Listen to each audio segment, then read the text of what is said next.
Welcome to the Pure Parenthood podcast, brought to you by Purebaby. I'm your host, Tiffany Wells, and I'm the head educator here at Purebaby. Hi everyone, this week's episode's all about playing with your baby and how play can assist with the development of your child. We welcome Tara Ient as our guest today. Tara is a paediatric occupational therapist and a mum to Charlie and the newest addition to her family, Billy. Congratulations on the birth of your little boy, Tara. How exciting. Thank you. Yes, it is very exciting, but bit of a whirlwind stepping into the mum of two life. It's lovely to have a fresh newborn around. Yeah, that's so exciting. It's such a beautiful time to welcome a new member of the family. It's so wonderful to have you joining us today. So let's start by telling everyone a little bit about your background as a paediatric occupational therapist and why you decided to get into this field, Tara. So lots of people don't really know what a paediatric occupational therapist is. I often get asked what do you actually do? Yeah. So occupational therapists work with people on any goals that they might have, like skills that they want to learn.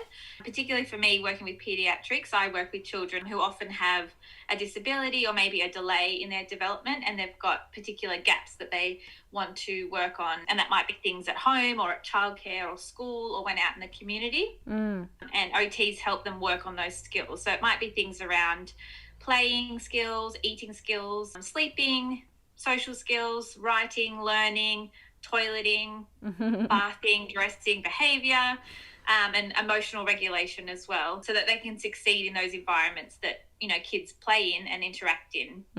But the best part of my job, which I've been doing for the last 11 years, I think it is now, is I get to work on all those really tricky skills with the kids, but through using really fun play activities. Okay. And then I guess my motivation for getting into it was I've always liked helping people. I've always had a natural enjoyment of playing with other children. And my older brother does have a disability. So I think that's what skewed me to going down the disability line of occupational therapy as well. Yeah, I think that's so great to have a bit of a background there, and I think often people get into a particular field because of their own personal experiences and their own life experience, so it's so wonderful because that passion is there, isn't it? So when you've got that. Absolutely. And it's nice to, now being a mum myself, it's nice that I get to walk that journey with other families whose parenting journey, I guess, now looks a bit different to maybe what they were expecting. Yes. And it's nice to be able to support them along that path.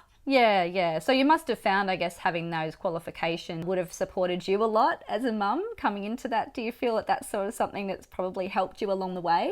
Yeah, everybody says that, like, oh, you must have this in the bag. Yes. And don't get me wrong, like, it's definitely a unique set of skills and knowlge that I've got that's, proving helpful in parenting my toddler and newborn, but I don't think anything quite prepares you for being a first-time mum. Yeah. But yeah, I'm loving getting to use those skills and knowledge in thinking of fun ways to play with my toddler and newborn to help foster their development. And yeah, I guess after having Charlie, my first son, I just found this new passion in sharing really simple, easy, accessible play and development activities and sharing that with other mums through my Instagram page. And developmental tips and just using things that are in your home already without having to spend lots of money on toys. And it's been really lovely to connect with so many other mums from all over the world, but also other professionals as well on that platform. Yeah, that's beautiful. It's so nice that you've found that way to be able to connect with other mums and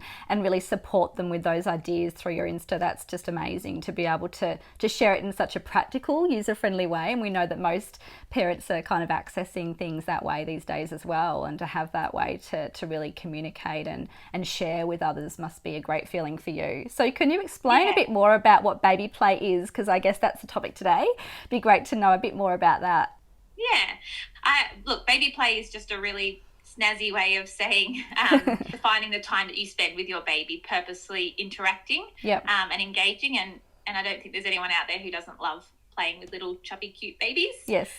So, playing with your baby and interacting with them might obviously look a bit different to, toddlers and older children, where it's a lot more games and communication and that kind of thing. But it doesn't need to be anything fancy or special or require a degree to do. It's very simply giving them your time, your attention, and incorporating them in new experiences. So technically all you really need is yourself and the baby, and you know you're doing it right and doing the right thing with your child if you're having fun, they're having fun, and they're reacting to you in some sort of way. So that might be giving you eye contact or smiling back at you or making cooing noises or attempting to copy you, I guess. Yeah, beautiful. Thanks for explaining that and simplifying that for everyone today. That's great. So when should we start playing with your baby? And like initially, because I think that's often something that people are like a bit awkward with, like when is that time? When is the best particular moment to start? Because initially they do a lot of sleeping. They're not alert and awake a lot of the time. So are there some signs to look for there, Tara?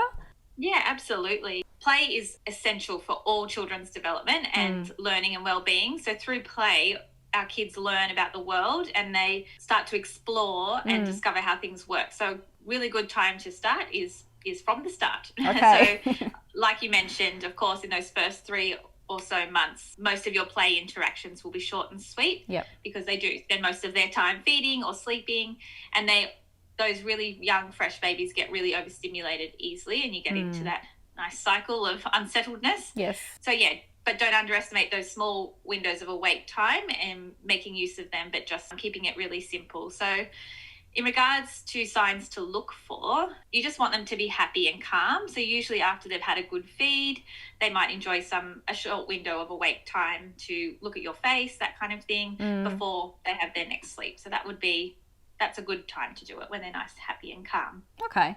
Well, that's great to know that you can start from day dot with your little one. So what are some of the ways that you can interact with a young baby, I guess, particularly that first newborn phase? Because I think, again, it's tricky to know what to do and how to play with a baby that's so little. Absolutely. And yeah, you're learning this whole new role yourself. So there's so much going through your mind. But the best toy for your baby at that age, when it's really little, is you. Okay. And all they want to do is actually just play with you. Yep. So, it is very simple and should be kept simple. Yep. And like we just talked about, they are only awake for a short amount of time in those first few months. But I totally get it. As parents, we're always looking to have some ideas at hand to help us know that we're on the right track for their development and we're doing the right thing. And there's obviously a ginormous toy market out there that's influencing us all, and we must have these things. But there is a wealth of really good resources available out there for parents to learn more about interacting with their baby to foster development,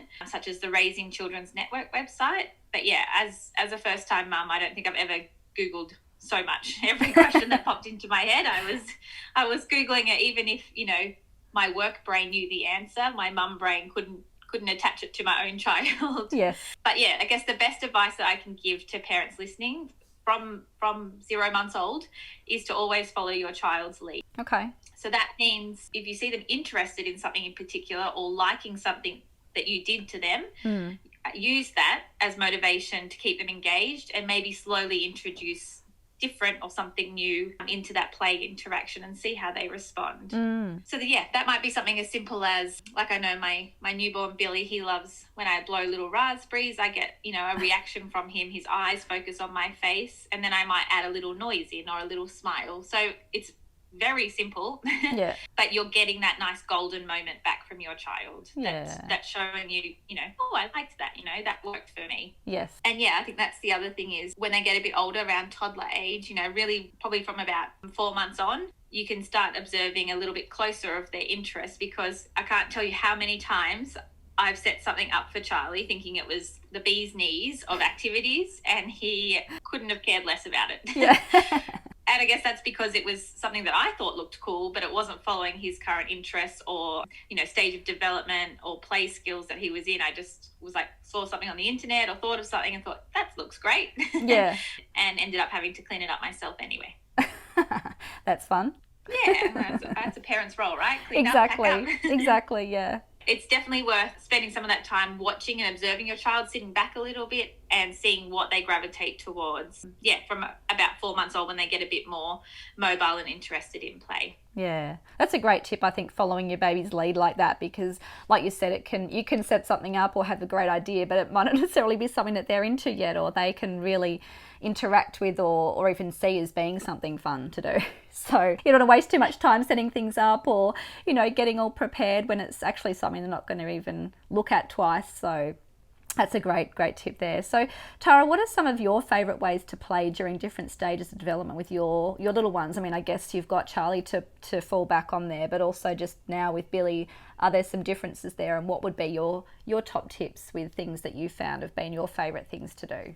Yeah, gosh, there's literally endless things to do with kids, and obviously each child is different and they have different preferences and go through all those developmental stages. There's such a wide spectrum of what's considered typical, so each stage obviously looks different for each child, but some of the things that I love doing for those 0 to 3 month old, when they're not awake for very long and can't see very far in front of their face, and is just literally spending time with them, looking at your face while you smile, make faces, blow raspberries, make different noises, copy any sounds that they make, and then providing some nice gentle movement experiences as well. So swaying together, bouncing, rocking, patting. I do a lot of patting lately. Yes.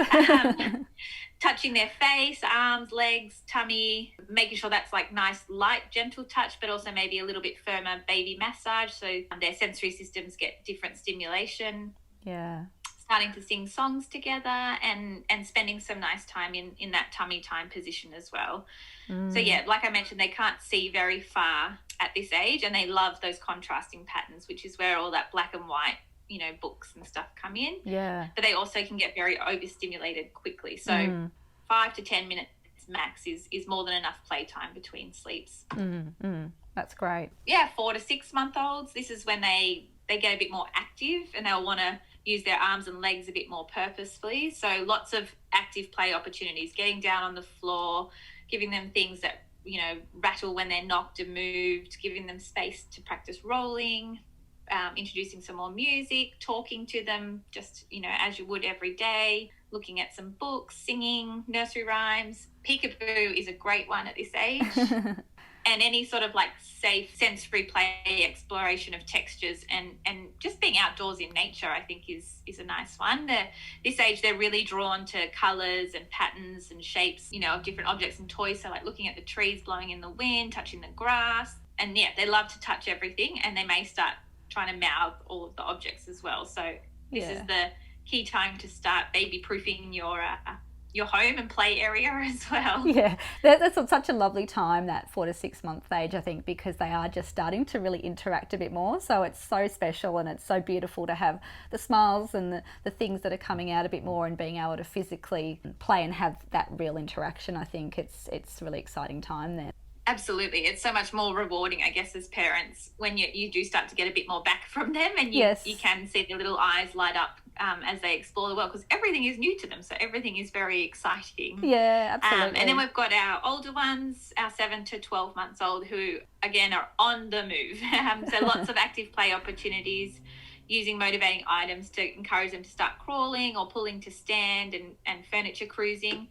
But often, there's so many toys out there that light up and sing, but the most motivating toys often for them at this age are your household objects. So the recycling, the Tupperware drawer, remotes, they're the things that they're going to be motivated to get access to. So use them to your advantage. Put one a little bit further back on the couch so they have to walk along it to get it, or keep moving it so they have to keep crawling towards it. But they do, this age love those cause and effect toys. They love books to look at. You can use your coffee table or your washing basket as a really nice height surface to play on and get that practice in standing or pulling up to stand. Again, talking to them lots, reading together, singing, and this is like the peak age for loving all types of sensory play. Yes. Yeah, but children of this age, their attention span is quite short, so 2 to 3 minutes maybe, and they love moving really quickly between activities. So prepare to be busy, but it's a really nice stage to practice some of that independent play too. So setting them up with something and moving back just for a little bit and letting them explore it, so that they start to learn to play a bit independently as well. Wow, Tara, there's so many wonderful suggestions there. I think that, it can be great to have those practical examples for new parents, because it can be tricky to know what's best. And like you said, there's so many things on the market out there. So you mentioned a bit about sensory play. It'd be great to know a little bit more about that. Can you explain a bit more what sensory play is? Because again, I think a lot of people, there's that word out there, that buzzword sensory play, but knowing and understanding what that means and what it is would be great for everyone today. Absolutely. And look, sensory play is my jam. It's what I love. It's what I use when I am working with my families as an OT. But you nailed it. Sensory play is totally a buzzword. It sounds like this magical concept that requires, elaborate setup and resources, but no, that's not true. Sensory play is literally anything that stimulates your child's senses. Okay. So anything that makes them use their sight, smell, hearing, touch, taste, or move their bodies can be called a sensory activity. Okay. The best bit is all of us probably have a wealth of resources already in our kitchen pantry and our kitchen cupboards to facilitate, sensory play. Yes. So some of the benefits, I guess, of using sensory play every day with your children is it's super enticing for those little inquisitive beings and helps, stimulate and engage their brain. But sensory play helps build new connections in the brain. Okay. Which leads to children developing more complex learning pathways for all of life skills that are still to come. So it's a really nice foundation to build more complex skills and language and communication and social interactions. And there's so much evidence that states children learn best by doing, touching, feeling, experiencing, and that's the magic of engaging in sensory play. Sensory play works on things like language development, fine and gross motor skill development, lots of problem solving, again, social interaction, especially if you're doing it with other peers or, the parent, cognitive development, and of course, it keeps them occupied and you might just get to drink your coffee nice and hot. That's always good.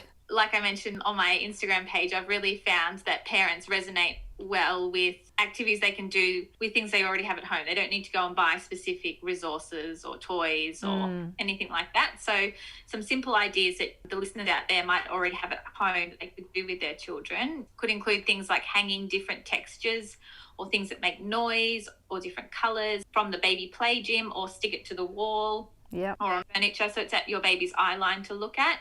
Charlie, as a baby, used to love scrunching up baking paper or wrapping paper or, tin foil, playing in front of a mirror. He used to really love, I call them discovery baskets, but just a small little basket, shallow little one that had different types of toys for him to explore. And I would just change that up every day, just put a bunch of random things in there that was safe for him, but just different things to explore with his hands and his mouth. Water play is always a winner. Water fixes everything. Just add water, they say. Yes. And we honestly would do something with water every day around here. So, you can add a drop of food colouring to change up the colour of the water. You can add some cups and some utensils, pouring, scooping. The options are really endless with water play. Time spent outdoors, so on the different surfaces, things like grass and sand, looking at the trees blowing in the wind. There's lots of, nice things to crunch and feel out there. If we were to look inside our pantries, you'd find really good sensory bases. So that's just, again, a fancy term for what main ingredient you're using in your sensory play. And we often use a lot of dried rice or pasta. Okay. Think about the sound and the tactile sensations that they can provide a child. And you can also Google how to colour them with food dye to make it a bit fancier. And I guess for even older children, you can then work on things like, colour matching and labelling as well. But Charlie loves nothing more than scooping and pouring pasta and then, throwing it like confetti everywhere for me to clean up. But I remember when he was, maybe around 4 or 5 months old, we got out the Tupperware and the muffin tins and a spoon for him to bang. Lots of music time, dancing around. I once made some spaghetti and some jelly and put it all together in a bowl, and he had a great time throwing that all over his body. There's lots of safe things, I guess, in your pantry already that, are not a choking hazard or anything like that you can easily pull out and get them to engage with. We've made edible finger paint from baby cereal and a little bit of food colouring, so even if it goes in their mouth, it's going to be okay. Yes. When it was really hot, I would often freeze a lot of Charlie's little toys in ice cube trays, and it's a nice way to experience different textures, but also watch them melt, and a little bit of science in there too. Yeah, that's a great one. I think it's so great to have all these practical ways in which you've incorporated that into your toddler's life, and things that you've found have worked really well for your toddler, because I think that there are, of course, every child's different, but I think there are certain things. I just remember with my kids too, now that you're mentioning those sensory play activities, the things that I did with my kids at home as well. So it's bringing back a lot of memories for me around, and definitely adding water is one of the things that we did a lot. Absolutely. And you don't have to say like, oh my gosh, I need to do 30 minutes of sensory play a day. You can incorporate it into your everyday routines. And that's a big thing as an OT we work on. We don't want to add to the parents' load. Yes. You have to do this as an extra thing. Add it in, like at bath time. That's a prime opportunity to add in a new experience. I often bring something different into the bath every night for Charlie to experience, whether that's a drop of food colouring in the bath or a teapot and cup set or a spray bottle, sometimes the ice cubes, and you watch them melt in the warm water as well. So there's room in your everyday interactions to build in some of these sensory experiences. Yeah, that's beautiful. It's so nice to know that there's so many different ways in which you can incorporate it just in, like you said, day to day. It doesn't have to be a specific time that you set at a particular time of day and think you have to stick to that, regimented routine. Yeah, and, only adds to our, anxiety, I guess, around being parents and making sure we're doing the right thing. But if you can really just think about those nice moments you have with your child naturally and including some different experiences in them, then, that's the perfect recipe. Yeah, absolutely. It's so great that you've highlighted all those things and giving us a bit more of an idea about what sensory play is. And I think the listeners will really appreciate those specific tools to use with their little ones. So great that for parents out there, they can think, okay, well, if I'm not sure what to do, I can just, like you said, Google or hop onto Pinterest or Instagram or any of those places, and there'll be lots of resources or ideas of what other people have come up with. So you're not reinventing the wheel, but you obviously can think of things yourself, but it's just great to know there's so much out there. So what are your top tips for parents when it comes to play with babies? I know that you've given us some great things there, but I guess if you just had a first-time parent in front of you, what would be those things that you would, I guess, really, really sort of hone in on? Look, I say this to parents all the time, you know your child best. So go with what your gut is telling you your child enjoys. Look for that nice golden moment where they are responding to you. They are giving you some sort of feedback that they're enjoying it. So that might be that little coo back, or it might be the eye contact or a little smirk. But definitely don't overthink it. Be silly. Be loving, have fun, enjoy that moment. We all know it goes way too quickly and they're suddenly, a teenager. Yes. Keep it simple. Follow their lead. Use their interests to work on developmental skills. Don't be afraid of the mess that comes with sensory play. We want our children to tolerate lots of different textures and sensations and be okay with being messy. I always have a clean-up kit set up ready to go. So if it's something that child didn't like, you can quickly clean it up and move on and not make a fuss of it. But obviously make sure it's safe and not a choking risk or anything like that. Yeah. And playing with your child sends a simple message that you're important to me. So play strengthens your relationship with your child and doesn't need to be fancy or require, expensive toys. Just keep it really nice and simple. Yeah, that's great advice. Well, thank you so much for coming on today, Tara, and for sharing so many useful and practical ways that parents can create wonderful time to play with their little ones throughout the day. So thanks again. No, you're so welcome. Thank you for having me. Well, we hope you've picked up a few ways to play with your baby from today's episode. For more information about what we've covered today, you can head to www.raisingchildren.net.au or follow Tara on her Instagram at lets_play_Charlie. Enjoy playtime with your little ones and have fun. Thank you so much for taking the time to tune in today. I hope you found this helpful. Don't forget to subscribe and tell your friends about this podcast. And if you like listening, please leave us a review. See you next time.